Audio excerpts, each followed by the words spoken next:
Okay, some of you are wondering what's happening. Where's the next video? What are we doing? I'm going to show you what's going on so you don't have to wonder. Here's the thing. Okay, right here we got a Spectrum C40-8 or -8. Wait, how do you say that? -840C? Something like that. I did this video on disassembling it, but it's terrible. So I can't show it. Well, I'm going to show it to you. I'm going to compress it. It's like 12 minutes. I'm going to make it like 3 minutes so it'll go super fast. But when I show the reassembly, I'm going to show it to you. So I got that ready. Check this frame. So I had to do milling, which I describe in the disassembly. What's going on here, Dan? I got it. Okay. Okay, it goes like this. It goes like this. All right. So I had to do some milling. So I milled 1, 2, 3 holes in this split frame. This is what I consider an advanced project because it has this motor in it. This motor here has a wiper and a wiper. They wipe the sides of the frame. That's why it's split frame. And we're going to hardwire it. And this motor was not in great shape, but I've already fixed it up. And I've already made a video of fixing it up. I'm going to compress all that down. When I put this back together, you're going to see like 20 minutes in about 3 minutes of getting ready for me to show you this. That's what's happening. At the same time, this is a project I've wanted to do for a long time.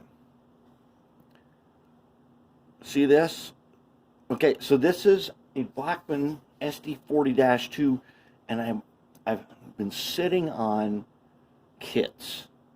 Okay, I'm gonna get the wrapper for this snoot nose kit here because I really like it. It's called Canadian Prototype Replicas. I don't know. I have 2 of them. I'm certain I got one of them in the store, in the hobby shop, at the train store, and one of them I got at a train show. And I've wanted to use this forever, and so I've had this thing sitting around ready to go for a while. This is a Bachmann SD40-2 from the 80s, the one that had the strobe light on it, which has this cool circuit board. And I'm gonna give a little shout out here to Model Railroad Hobbyist magazine. I've been sitting on this for a little bit, and their recent issue published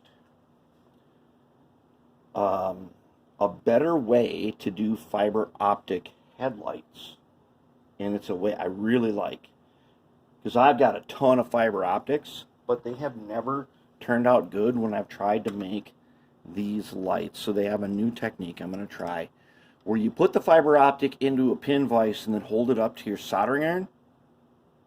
Not touch it, but hold it next to it till it melts, and it makes, supposedly, if you twist it, just like glass blowing, it makes a perfect headlight. I'm going to try that.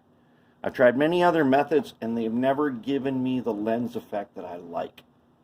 So I'm going to try that, and if it does work, I'm going to go ahead and I'm going to replace these bulbs right here with some LEDs.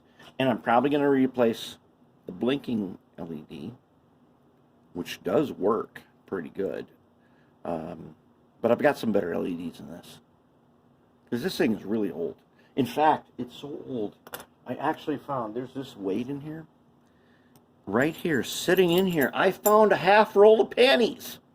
So I know that the last time this was opened up was 1995 because I found at least 1 penny that had 1994 on it. So it could have been 94, but roughly 94, 95 was the last time this thing was opened up. And I've decided that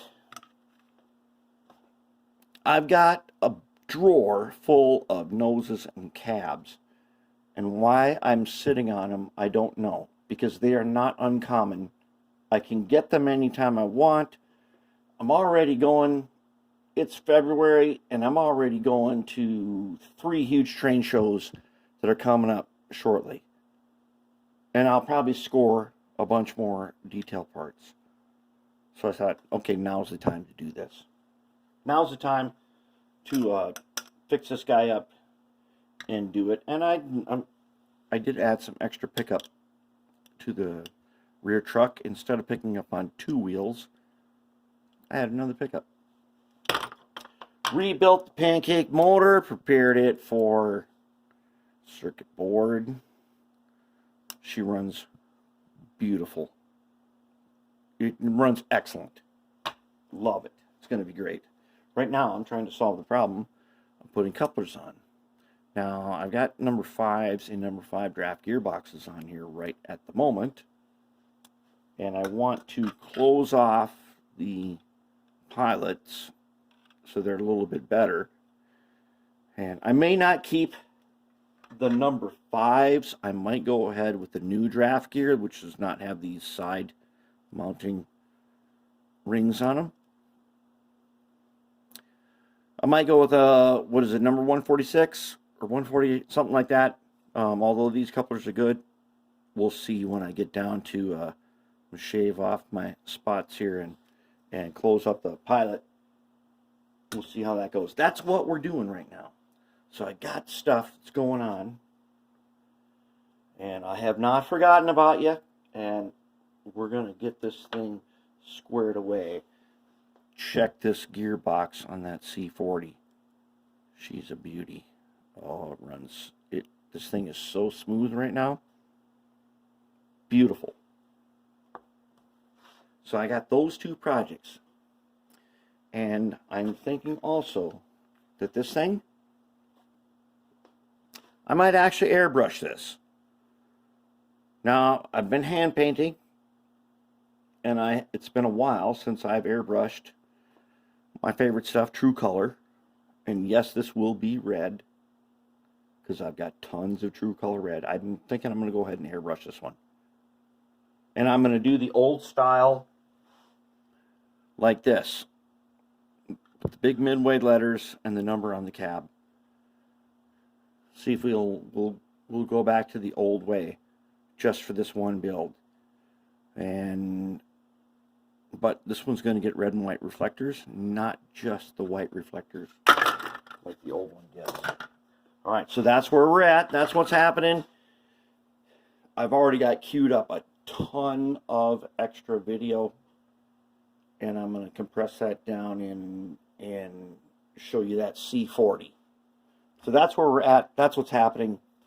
And hopefully I will shortly, second I solve this problem, I'll start cranking out videos.